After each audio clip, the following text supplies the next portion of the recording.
नमस्कार, फाइटर समाचार में आपका स्वागत है। पेश है आज 30 अक्टूबर सुबह 6 बजे राजस्थान की खास खबरें।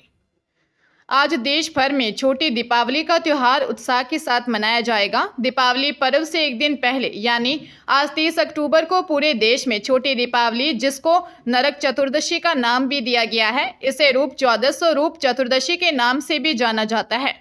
मान्यता है कि इस दिन विशेष पूजा अर्चना करने से न केवल नकारात्मक ऊर्जाओं से मुक्ति मिलती है, बल्कि सौंदर्य, स्वास्थ्य और समृद्धि भी आती है। हिंदू धर्म में नरक चतुर्दशी का विशेष महत्व है। ऐतिहासिक और पौराणिक कथाओं के अनुसार भगवान श्री कृष्ण ने इस दिन अत्याचारी नरकासुर का वध किया था और 16,100 कन्याओं को उसकी कैद से मुक्त करवाया था। इसी उपलक्ष्य में यह दिन बुराई पर अच्छाई की जीत और अन्याय के अंत के प्रतीक के रूप में मनाया जाता है। श्रीगंगानगर जिले में पार्टनरशिप में ऑयल पैकिंग का प्लांट लगाकर करोड़ों की धोखाधड़ी करने के मामले में कोतवाली पुलिस ने व्यापारी 4 से 19 जवाहर नगर निवासी आदित्य की रिपोर्ट के आधार पर एल ब्लॉक निवासी संदीप अग्रवाल, रोहतक निवासी रविंद्र कुमार और उसकी पत्नी आरती, निर्मला देवी पत्नी शिव कुमार और उसके पुत्र गोपाल गर्ग तथा नितेश के खिलाफ मुकदमा दर्ज किया है। आदित्य ने रिपोर्ट में बताया कि उसका व्यापारिक कार्यालय 139 नई धान मंडी में स्थित है। वर्ष 2021 में उसे एक बड़ा ऑर्डर तैयार करने के लिए जगह की जरूरत थी। इसी दौरान संदीप अग्रवाल से संपर्क हुआ तो उसने रिको स्थित फैक्ट्री उसे किराए पर दे दी। संदीप ने उसके साथ यूपी में प्लांट लगाने की इच्छा जताई और कोरिजपुर वाराणसी में लीज पर जगह लेकर काम शुरू किया। आरोपियों ने फर्जी दस्तावेज तैयार करते हुए हिसाब में गड़बड़ी कर उसके 4.90 लाख रुपए हड़प लिए। भर्ती परीक्षाओं में आवेदन करने वाले अभ्यर्थियों के लिए राजस्थान कर्मचारी चयन बोर्ड ने एक सर्कुलर निकाला है। इसके तहत अगर अभ्यर्थी के पहचान पत्र में 3 साल या इससे अधिक पुरानी फोटो लगी है तो उसे अपडेट करना होगा। ऐसा नहीं करने पर अभ्यर्थियों को परीक्षा केंद्रों पर परेशानी हो सकती है।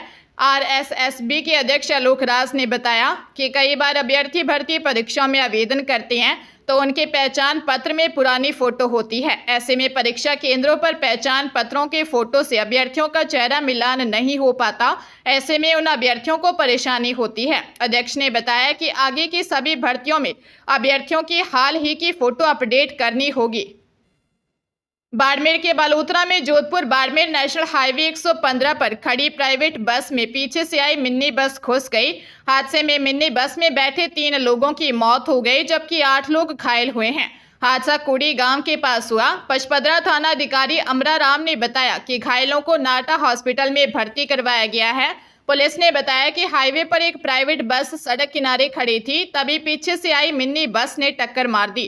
तहसीलदार गोपी किशन ने बताया कि हादसे में 17 लोग घायल हुए, जिनमें से 3 की मौत हो गई है। 4 लोगों को गंभीर हालत में जोधपुर रेफर किया गया है, जबकि अन्य घायलों की हालत सामान्य है और उनका इलाज नाटा हॉस्पिटल में चल रहा है। हादसे में 40 वर्षीय अरविंद सिंह निवासी बड़ा गुड्डा पाली, 35 वर्षीय हिम्मताराम निवासी रेवाड़ा और एक अन्य की मौत हो गई।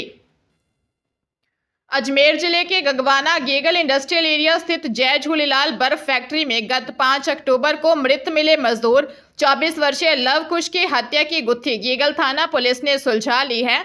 मजदूर की हत्या उसके ही मौसेरे भाई ने की थी। पुलिस ने हत्या के आरोपी और यूपी निवासी रणवीर उर्फ रंजीत को रसूलपुर मैनपुरी से गिरफ्तार किया है। आरोपी ने पत्नी से अवैध संबंध के शक में रंजिश के चलते शातिराना तरीके से हत्या की वारदात को अंजाम दिया था। पुलिस के अनुसार लवकुश ने ही रणवीर को बर्फ फैक्ट्री में काम पर लगवाया था। उसके बाद रणवीर अपनी पत्नी के साथ यहां रहने लगा। लवकुश अविवाहित था। रणवीर को अपनी पत्नी और लवकुश के बीच अवैध संबंध होने का शक था। इसी के चलते रणवीर ने लवकुश को जान से मारने की साजिश रची। श्रीगंगानगर जिले में राज्य सरकार के शुद्ध आहार मिलावट पर वार अभियान का असर दिखाई देने लगा है। इसके चलते जहां स्वास्थ्य विभाग लगातार कार्रवाई कर रहा है, वहीं न्यायालय ने भी सख्ती दिखानी शुरू कर दी है, जिसके चलते अदालत के मावे के 2 और दूध के एक मामले में विक्रेताओं को 11 लाख रुपए का जुर्माना लगाया है। CMHO डॉक्टर अजय सिंगला ने जानकारी देते हुए बताया कि अतिरिक्त जिला मजिस्ट्रेट सूरतगढ़ ने भवानी मावा भंडार के मालिक अशोक शर्मा को 5 लाख रुपए, सूरतगढ़ के बस स्टैंड पर स्थित कायल मावा भंडार के मालिक अशोक शर्मा पर 5 लाख रुपए और गांव 6 SD जानकी दास वाला निवासी दूध विक्रेता मदन लाल पुत्र हेतराम पर 1 लाख रुपए का जुर्माना लगाया है। उन्होंने बताया कि मावा भंडारों से लिया गया सैंपल सब स्टैंडर्ड का पाया गया था।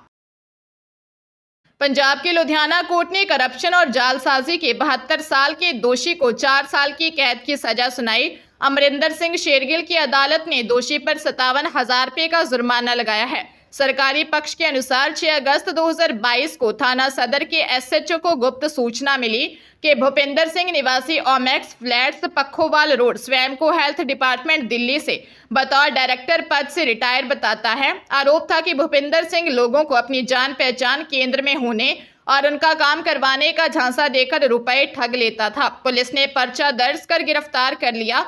अदालत ने सबूतों के आधार पर सजा सुनाई है। दिसंबर में शिक्षा विभाग अर्धवार्षिक परीक्षा का आयोजन कराने जा रहा है, लेकिन परीक्षा पैटर्न को लेकर असमंजस बना हुआ है। शिक्षकों और बच्चों को अभी तक यह पता नहीं है कि यह परीक्षा जिला स्तर पर समान पेपर से होगी या राज्य स्तर पर समान पेपर पैटर्न से। इसे लेकर शिक्षा विभाग अभी तक निर्णय नहीं कर पा रहा है। दरअसल माध्यमिक शिक्षा निदेशक आशीष मोदी ने 6 सितंबर को आदेश निकाला था कि प्रदेश में 4 कक्षाएं 9वीं, 10वीं, 11वीं और 12वीं की अर्धवार्षिक परीक्षा और 2 कक्षाएं 9वीं व 11वीं की वार्षिक परीक्षा का एक साथ समान टाइम टेबल से समान पेपर से पूरे प्रदेश में कराई जाएगी, लेकिन अभी तक विभाग ने कोई तैयारी नहीं की। शिक्षक संगठनों ने राज्य स्तर पर परीक्षा आयोजन पर सवाल खड़े किए हैं। आरोप है कि सेंट्रलाइज प्रिंटिंग कराने की यह योजना किसको फायदा पहुंचाने के लिए की जा रही है। पाली जिले के सोजत सिटी थाना क्षेत्र के अटपड़ा गांव के निकट 25 अक्टूबर को ट्रक ड्राइवर से 49,51,000 की लूट की वारदात का पुलिस ने राज खोल दिया। मामले में ट्रक ड्राइवर ही मास्टरमाइंड निकला, जिसने अपने दोस्तों के साथ मिलकर वारदात को अंजाम दिया। मामले में पुलिस ने आरोपी ट्रक ड्राइवर सहित 5 जनों को गिरफ्तार किया है। मामले में एक फरार आरोपी की तलाश जारी है। एसपी चूनाराम जाट ने बताया कि डीडवाना कुचामन निवासी हनुमान सहाय ने सोजत थाने में रिपोर्ट दी कि 23 अक्टूबर को चुई डिगाना निवासी ट्रक ड्राइवर सुरेश गुर्जर इसबगोल भरकर गुजरात के ऊंझा मंडी के लिए रवाना हुआ। वहां के व्यापारी ने 49,51,500 रुपये सुरेश को दिए थे, लेकिन सुरेश ने उसे कॉल कर बताया कि ट्रक में तोड़ फोड़ कर अटपड़ा के पास कैंपर में आए कुछ लोग रुपए लूट कर ले गए। शक होने पर सुरेश से पूछताछ की तो उसने रुपयों के लालच में अपने दोस्तों के साथ मिलकर लूट की झूठी कहानी रचना स्वीकार किया। हरियाणा के करनाल में सेक्टर 32-33 स्थित फैक्ट्री के पीछे खाली प्लॉट में मिले शव की शिनाख्त हो गई है। मृतक की पहचान उत्तम कॉलोनी निवासी 20 वर्षीय रवि के रूप में हुई। मृतक के परिजनों ने एक नाबालिग लड़की के साथ परिवार पर हत्या का आरोप लगाया है। परिजनों ने बताया कि कुछ महीनों पहले इसी परिवार ने मृतक पर पोक्सो का केस दर्ज करवाया था और फिर 9.5 लाख रुपए लेकर समझौता किया था। वह सेक्टर 32-33 थाना पुलिस ने परिजनों की शिकायत के आधार पर लड़की और उसके परिवार के लोगों पर हत्या का मामला दर्ज कर लिया। मामले की जांच शुरू कर दी है। पुलिस का कहना है कि पोस्टमार्टम रिपोर्ट आने के बाद ही मौत के सही कारणों का पता लग पाएगा। पुलिस मामले में हर पहलू पर गहनता से जांच कर रही है।